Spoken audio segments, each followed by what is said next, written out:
রোজার সময় সারাদিন না খাই থাকার পরে ইফতারির সময় ভাজা পোড়ার লগে যদি ঠিক এই রকমের একটা সালাদ পাওয়া যায়, হেলে কিন্তু একদম পরানটা শান্তিতে ভরে যায়। হ্যাঁ, ছাড়াও এই সালাদটা খুবই হেলদি।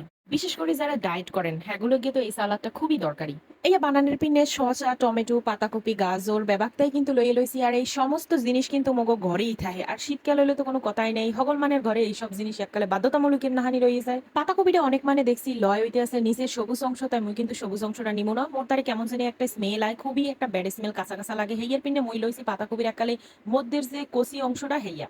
এরপর অনেক মানে দেখছি যে পাতাকপি একটুখানি ভিনেগার আর নুনের মধ্যে ভিজেই রাখলে হেলে একটু নরম হয় আর কাঁচা স্মেলটা নাকি দূর হয়ে যায়। তো মুই কোনো রিস্ক নিতে চাইনি। হেইয়ার পিনে ভিনেগার টিনেগার সবকিছু বাদ দিয়ে একটুখানি গরম পানির মধ্যে এই পাতাকপিটারে একটুখানি ভাপ দিয়ে উড়াই লইছি। পানির মধ্যে একটুখানি নুন দিছি, হেইয়ার পর পাতাকপি দিছি। 3 থেকে 4 মিনিটের নাহার একটু যেই ভাপাইয়া উঠছে, এরপর একটু গরম পানিটারে সেকে ফালাই দিছি। হেইয়ার পর কিন্তু মুই এই প্লেটটারে সুন্দর করে সাজাইছি। সব জিনিস কিন্তু কুচি কুচি করে কাটিয়ে রাখছি।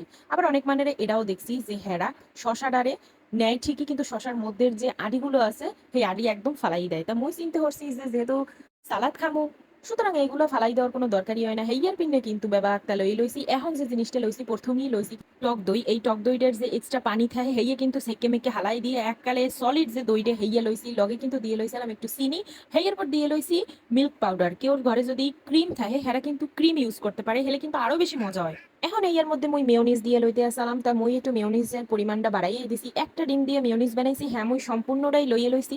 এখন এই বেবাকটা কাল জম্মের মতো ভালো মতো লাগিছে মিশাই লইতে আসলাম। যদি ভালো মতো মিক্স না হয় হেলে কিন্তু দইটা ফাটতে যাইবে। যখন সমস্ত উপকরণের লগে সালাদ গুলো অ্যাডজাস্ট করা হইবে, এখন কিন্তু এই এর মধ্যে মুই দিয়ে লইছি ঠিক 1 চামচের মতো গোলমরিচের গুঁড়া। আর এইটা সাদা গোলমরিচের গুঁড়োই মুই ব্যবহার করছি। এখন এই আবার আমি ভালো মতো মিশাই লইতে আসলাম বেবাকটার লগে।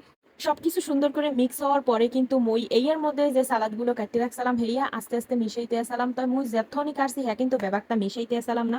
সালাদের পরিমাণের উপর ডিপেন্ড করে কিন্তু এই সমস্ত উপকরণ বাড়বে বা কমবে। অর্থাৎ মেয়োনিজ, টক দই, চিনি, গোলমরিচের গুঁড়া এই সবকিছু কিন্তু কম বেশি শুধুমাত্র করণ যাইবে এই সালাদের উপর নির্ভর করে। তাই মুই আজকে যেডু পরিমাণে লইছি হেইয়ার লগে কিন্তু মই এত্তুরি সব মিশে মনে বেবাক মিশাইলে একটু ভালো লাগবে না। হেইয়ার পিন্ডে কিন্তু মই বুঝতে হইনি অল্প স্বল্প মিশাইতে আসলাম। প্রথমে কিন্তু মুই শশা লইছি, হেইয়ার পর লইছি টমেটো কুচি, হেইয়ার পর যে পাতাকপিটারে সেদ্ধ করে রাখছিলাম ভাপ দিয়া হেই পাতাকপির অল্প একটু অংশ লইছি। এরপর লইছি গাজর, কাঁচামরিচ আর লইছি পেঁয়াজ। সালাদে একটু হালকা জাল না হইলে আবার ভালো লাগে না। হেইয়ার পিন্ডে কিন্তু মুই একটু কাঁচামরিচের ব্যবহার করছি।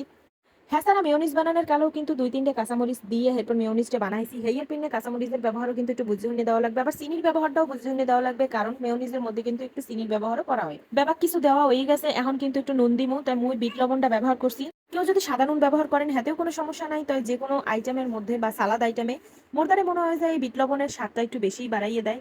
এখন একটা জমের মতো ভালো মতো ব্যাপারটা মিশিয়েছি। দেখতেই কত সুন্দর লাগতে আছে, কত ইয়াম্মি লাগতে আছে। আসলে এটা দেখতে যতটাই সুন্দর লাগতে আছে, এটা খাইতে ঠিক তার থেকেও বেশি মজা লাগতে আছে। এই সালাদটা যে না খাইছে হে কিন্তু এটার টেস্ট আসলেই বুঝতে পারবে না। হ্যাঁ, ছাড়াও যারা ডায়েট মেনটেন করেন হেরা কিন্তু চাইলে এই সালাদটা সবসময় ট্রাই করতে পারেন, কারণ সালাদে কিন্তু পেটটা একেবারে বেশি বড় বড় লাগে, ক্ষুধা নিবারণ হয়ে যায়। এই সালাদটা যদি আপনাকে ভালো লাগে হেলে কিন্তু অবশ্যই বাসায় একদিন ট্রাই করবেন, কারণ এই সালাদটা বানাইতে তেমন কোনো খরচ হয় না। বাসায় সব জিনিস থাকে। একটু ইচ্ছা করলেই কিন্তু এই সালাদটা যেই কোনো সময় বানাইয়ে খাওয়া যায়। আর রোজার দিন হলে তো কোনো কথাই নেই, কারণ ইফতারির সময় এই সালাদটা ইফতারির মজা আরো বেশি বাড়াইয়ে দেয়। তো আজকের কোনো কথাটা তো কমন, আজকের মতো টাটা, আল্লাহ হাফিজ।